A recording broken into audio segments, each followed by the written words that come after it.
So UPS just dropped off the brand new iPad Pro, the Apple Pencil Pro, and a case. But this is not just any iPad Pro. This is the Nano Texture iPad Pro. I've seen a bunch of unboxings of the iPad Pro, but none of the Nano Texture version. So I'm so excited to see this in person. The whole reason I own an iPad is to do sketching and drawing and design work and stuff like that. So the Nano Texture version with the matte screen is a dream come true, if it actually works. But we'll talk about that more in a second. First, let's take a look at all the accessories that I grabbed as well. So the first thing I grabbed was the iPad Pro Smart Folio case. Now I was debating between grabbing this or the brand new iPad Pro Magic Keyboard case. The reason I went with this is because it's cheaper, and two, because I wasn't entirely sure that I was actually gonna use the Magic Keyboard case, because all I'm planning to do on this iPad is to draw on it. Now I may edit a video here or there just to test out the power of the iPad for the upcoming review, and also because, you know, if I travel or something like that and I don't wanna bring my laptop. So I do have a wireless keyboard, an Apple wireless keyboard, which should work, but I'm not 100% sure, so we'll test that out a little bit later on in the video.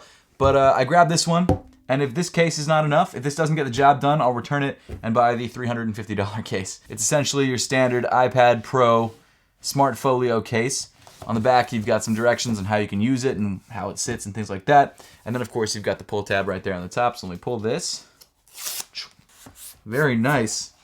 Actually, not as black as the printing on the front of the box, which is kind of funny in my opinion. I have no idea how thin the actual iPad will be, but based on the cardboard inside this case, it feels significantly thinner than the iPad Pro that I used to have, which I actually already sold because I don't have money like that to have both iPad Pros in my possession. Okay, if this is the width of the new iPad, that's crazy. So kind of standard fare with this case, nothing special, just some protection for your iPad, and it's gonna be great for when I wanna like lean up my iPad to sketch on it. So I'm excited about that. Next up, we've got the Apple Pencil Pro, which is $129, actually the same price as the Apple Pencil 2nd generation. But this one works with the brand new iPad Pro, which all of them do. But unlike those other Apple Pencils, this one does not work on the older iPads, only works on the new iPad Pro and the iPad Air. There are some other changes to this Apple Pencil that make it pretty cool. I'll show you guys those in a bit. Designed by Apple in California. Some paperwork right there. I guess just a bunch of startup guides and stuff like that, how to connect it. We know how all this works. We've done this before. Here it is. Oh. No. Here it is, the Apple Pencil Pro. It feels almost identical to the previous Apple Pencil. There are differences though. First of all, it has a barrel roll feature, which means you can tilt it and it actually knows how you're tilting it and turning it. It's also got haptic feedback, so you can squeeze it and a menu will pop up and you can actually feel it. I'm excited to test that out. We'll have to charge this obviously. Now I don't know if I'm going crazy because I don't have the other Apple Pencil with me, but it does feel slightly heavier than the other Apple Pencil. Maybe I'm wrong. I wouldn't be surprised just because there's more tech going on in this Apple Pencil. Also, don't forget to subscribe to the channel if you haven't yet. We're about to hit 100,000 subscribers on this channel. And of course, a full review of this iPad Pro is coming soon. So stay tuned for that. But here we go. The iPad Pro, the Nano Texture version. Is it the right way? No, it's the wrong way around. You can tell because it actually says Pro, P-R-O. The Nano Texture version. The packaging itself looks identical to the standard iPad Pro, the 13-inch obviously. We've got iPad Pro on the side, the Apple logo there on the top, and then of course a photo of the brand new OLED display, which is super cool. Now on the back of the box it does say iPad Pro 13-inch Nano Texture. I got the 1TB version, which is unfortunate. I didn't actually want to get the 1TB version, but the reason it's unfortunate is because you cannot get the Nano Texture unless you buy the 1TB or the 2TB versions, which is unbelievable because I think the 1TB starts at like $18.99 and then you have to add on an extra $100 for the Nano Texture, which is frustrating, but I'm excited to see it. I'm excited to try it out. I really hope it's worth the money. I honestly would have opted for the $256, I think $1,300 iPad Pro because I just transfer all my files off of it almost immediately anyway. So kind of frustrated I had to grab the 1TB, but it is what it is. This is a moment of truth. This is the first time we get to see the Nano Texture in person. I'm super excited about that. Before we do that though, wow, this really is thin. That's crazy. Before we do that though, let's take a look at what else we get inside the box.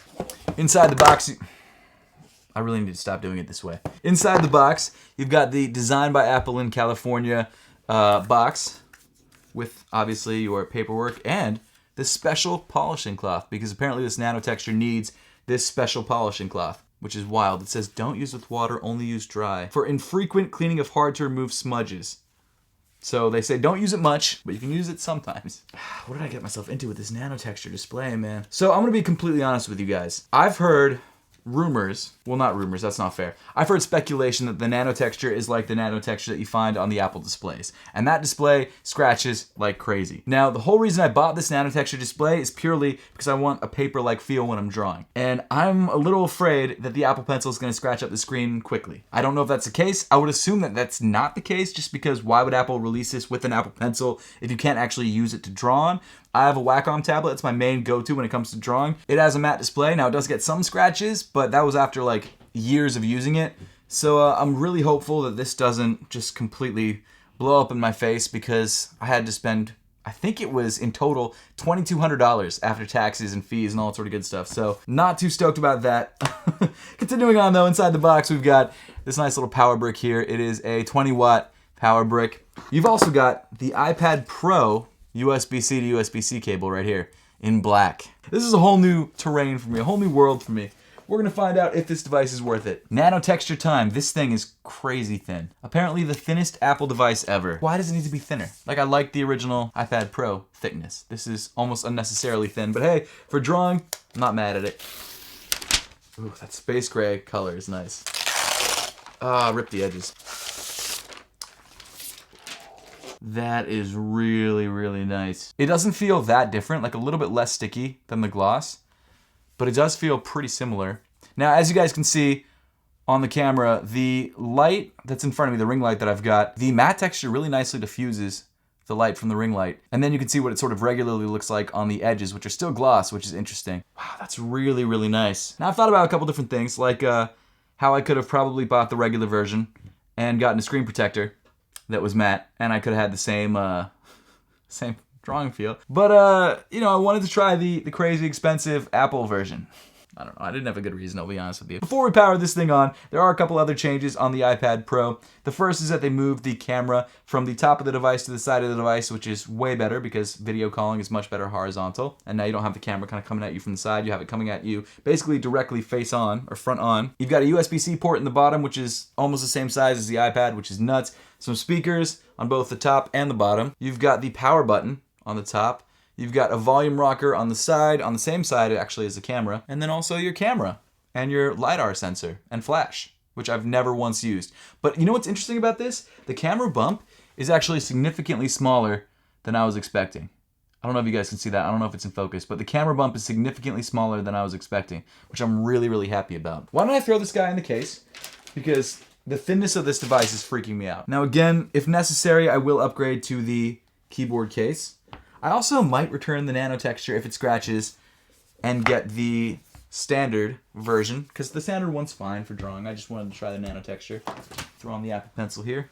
Let's see how much thicker it is than the actual iPad. It's thicker than the iPad. That's insane. Now, there are some pretty huge changes on this new iPad Pro. First of all, you've got the double-layered OLED, which is wild and makes the screen look absolutely insane. It gets brighter than any other iPad has in the past that had an OLED display.